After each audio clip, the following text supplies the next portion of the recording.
Bismillahirrahmanirrahim. Paslun ari ieu eta hiji pasal. Asbabut tayamumi ari pirang-pirang sabab tayamum.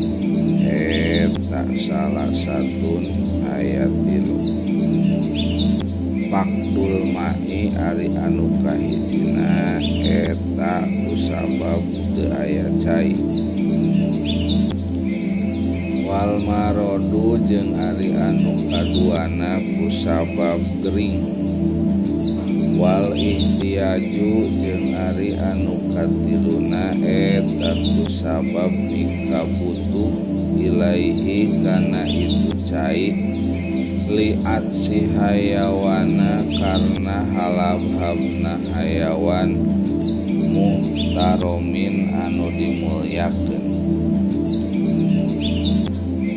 Wero muhtaromi ari hayawan anu teu dimulyakeun ku sara eta sitatun aya genep. Tariku sholati ari anu kahijina eta jalma anu tinggal salat. Wazanil muhsoni jeung ari anu kaduana eta jalma anu zinah muhson.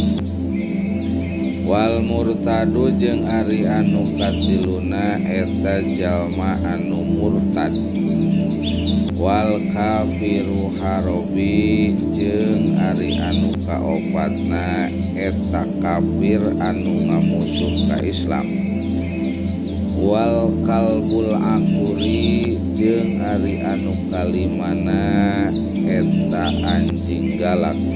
Wal hinjiru jeung ari anu kagenepna eta bagong.